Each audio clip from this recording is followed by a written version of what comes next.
Well, hey everybody, welcome back to the shop. It's Tom here. I haven't done a mail call in a while, so I figured I would do one for you guys.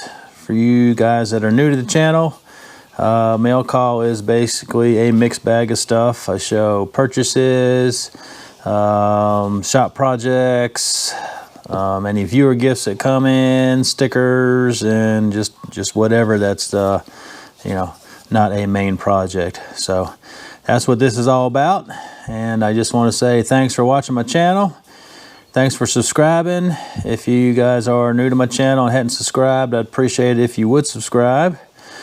We are about 2,200 and something, so we're creeping up to that 2,500 milestone, so that would be awesome. It'll be, a great achievement for me and for you guys. I got an awesome giveaway, so if you can, hit that subscribe button, so push me up there and we can hit that 2,500 subscriber mark.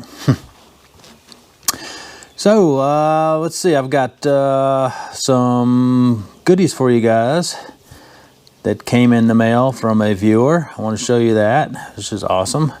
I got a new sticker board. We'll turn the camera around. I'll show you my new sticker board, and I got a couple new stickers that have come in. I got a couple eBay scores. And went to a flea market, the Hillsville flea market. They finally had it open this year. Everything was closed last year because of COVID.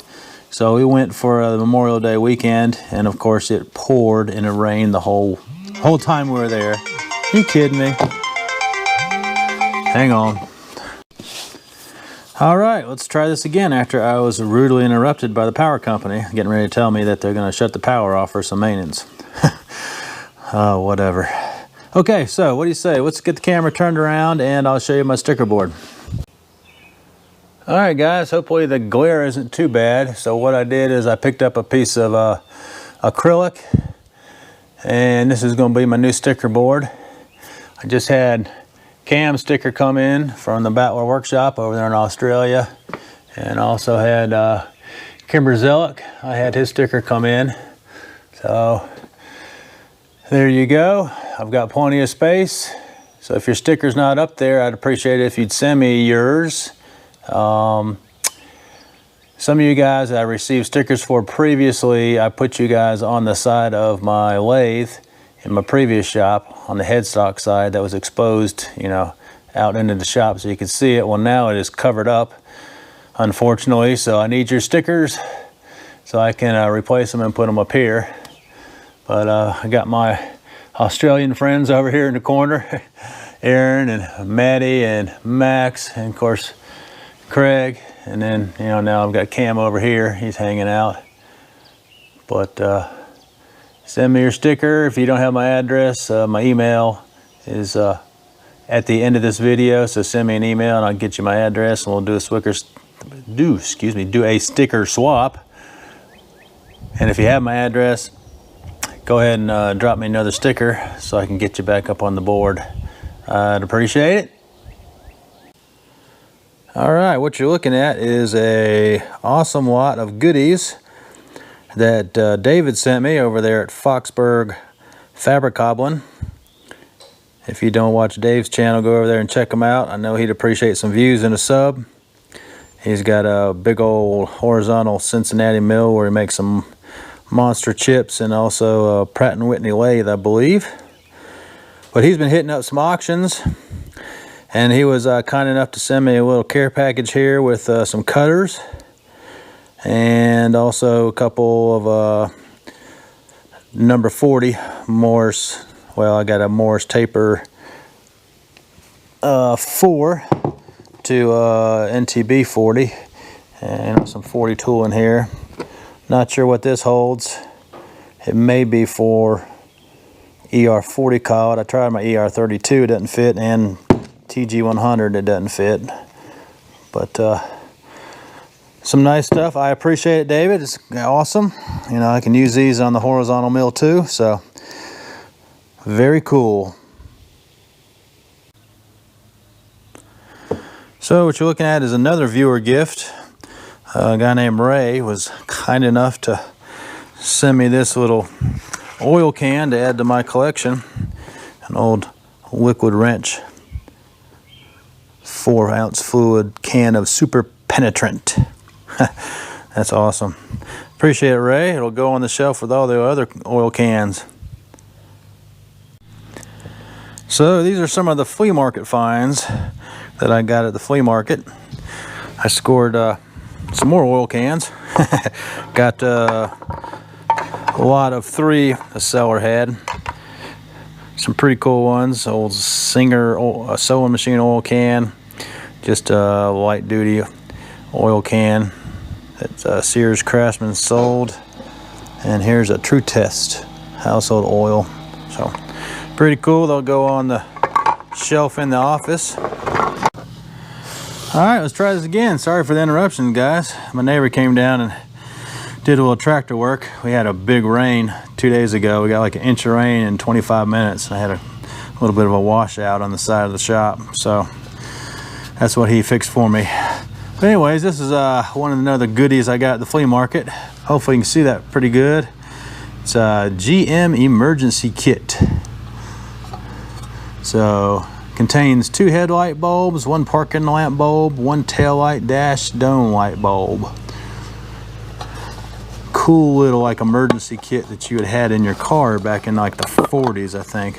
It even has 1 little light bulb in it. So I thought that was a cool tin. Pretty neat. Emergency lamp bulb kit. So that'll go on the shelf. And the guy that always has machinist tools was there. The only thing I found that I was interested in, I went ahead and grabbed, was this Jacob's chuck. This is a 0 to 1/2 inch. The jaws looked really good, and she is nice and smooth. He didn't have a chuck key for it or an arbor, but I hit up the old industrial supply, or should I say all industrial, I'm sorry, and grabbed me an arbor. So I need to get that together. So I thought that was a good buy.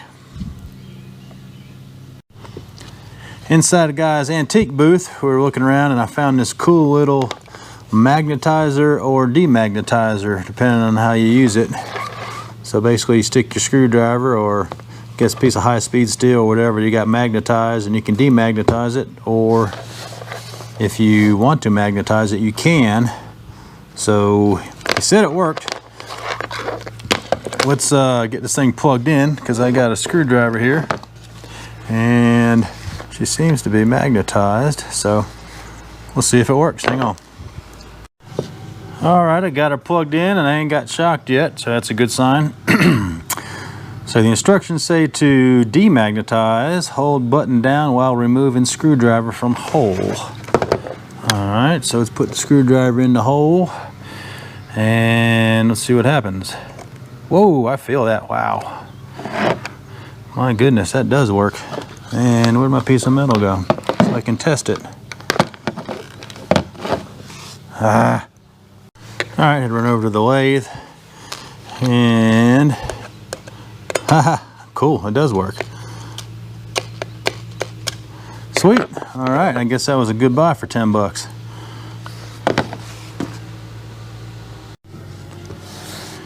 I ran across this clover compound.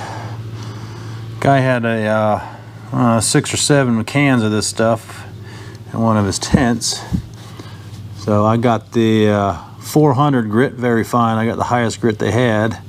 It's a silicon carbide grease mix for sharpening, cleaning, lapping, grinding, honing, and polishing. We'll give this a try in one of the future videos, see how it works. Thought that was pretty cool. Don't know how old it is. I do love the graphics.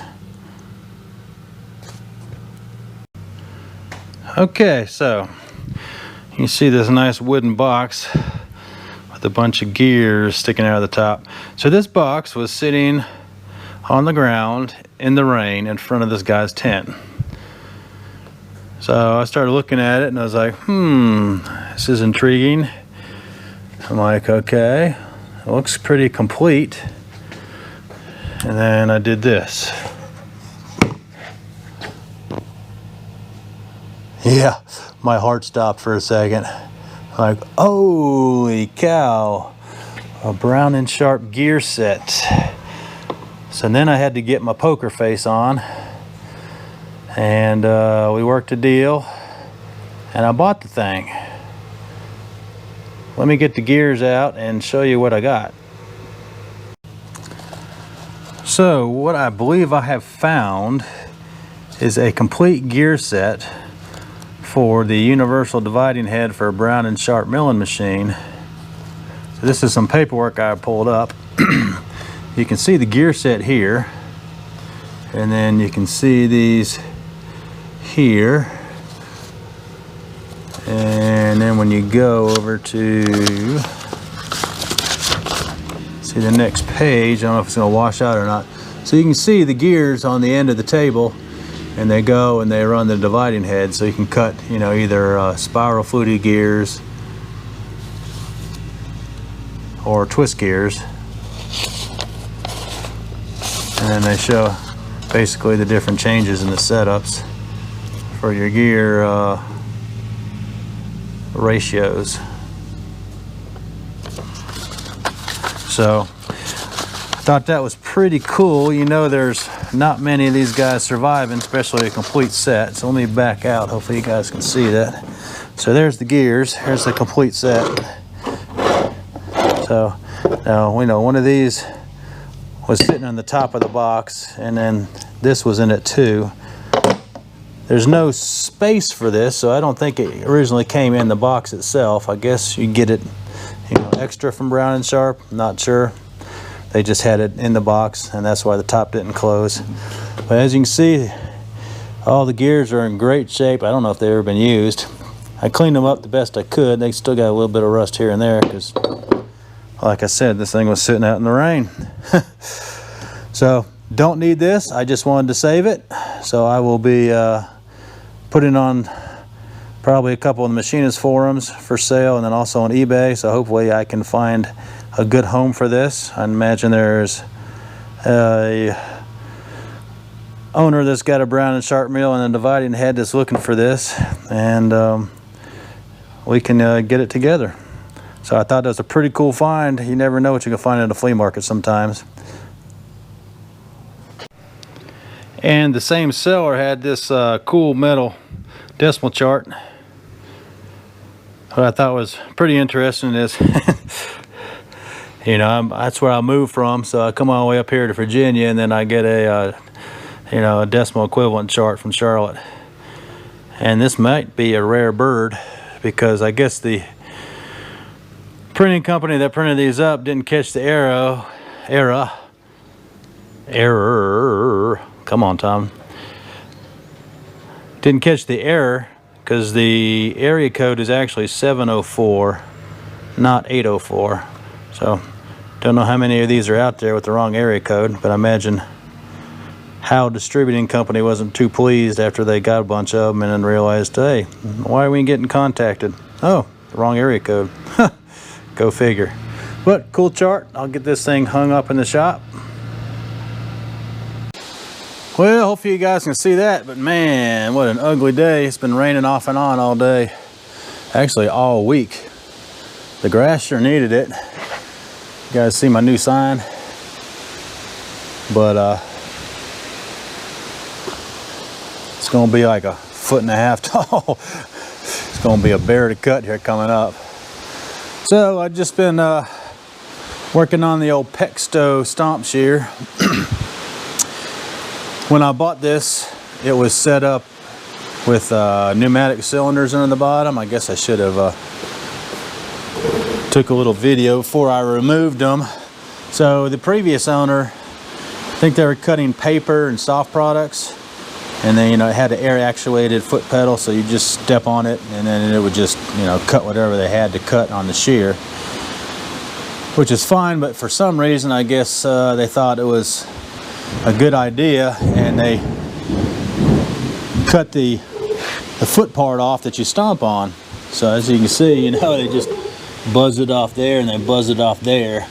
And these holes here, there was a rod that ran through it, which the cylinder went from there up to here. So it would push this down. So I'm converting it back to the way it was originally. So that's what I'm doing. I'm just trying to do out of scrap to save some money, because I just called my steel supplier, and holy cow, stuff is way more expensive than I anticipated. You know, I haven't ordered anything in a couple of years because I've been doing the shop build.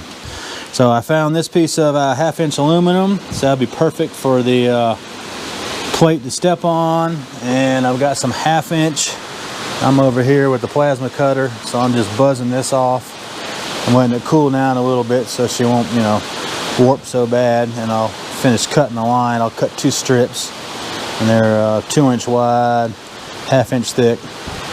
And then all we'll do is just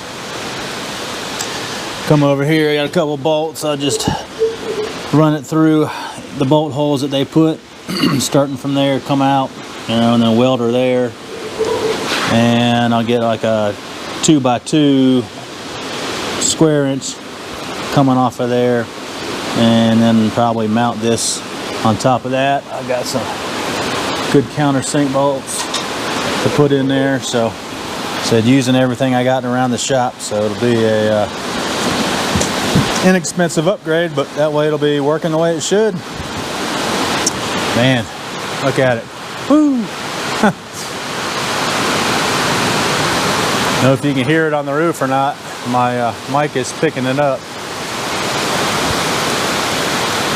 And oh man, of course my air compressor just had to kick on.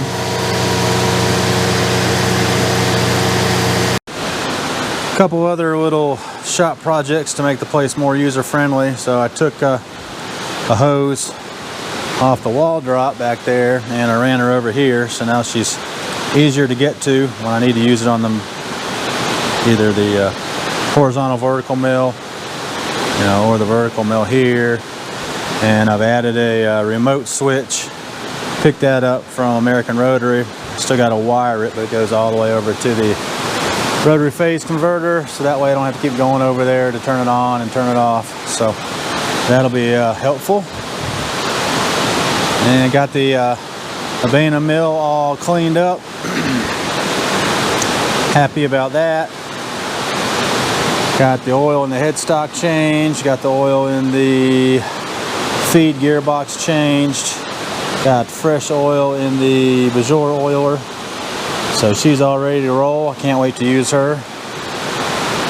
And guess that's about it for a lot of little projects. Oh, I did pick up a cart for my big CA tooling. I've acquired a bunch more holders, and originally I had, you know, a few holders up here, but now that I picked up a whole bunch more, that was going to be a lot of weight to stick on the back of that backsplash. I mean, especially you got a 1.5-inch boring bar. Holy cow. So I think this will work out better, and I'll just use the backsplash for kind of what it is now, dial indicators and you know, holding fluids, holding lamps. So anyways, that's kind of the update around the shop. That's why I haven't done a shop video yet, but hopefully I'll get a project here soon. Let me get back over here working on the shear. All right, guys, I think that's it for a mail call. It's just short and sweet. Sorry for the couple interruptions, but that's the way it goes sometimes. Hopefully you like the audio. I decided to bite the bullet and buy the, you know, Rode wireless mics. These little cubes. You know, there's no cords or nothing. So I'm really liking that. You know, I know Adam and Steve and a couple other YouTubers have been using these for a while and trying them out, and they seem to be happy with them. So figured I'd take the plunge. You know, I'm tired of using the ones that got a wire from your microphone, you know, down to the transmitter that sits on your pocket, and well, they seem to be consumable items. You know, they wear out, or you get the cord caught on something and they rip, and then you got to buy another one, and they, you know, $60 a pop or so, they start adding up quickly. So I figured I'd make the investment on these little Rode cubes and see how they work. But so far I am tickled to death, and you know, hopefully the audio will be really good. So with that, that's a wrap, and we'll catch you guys in the next video. Thanks for watching.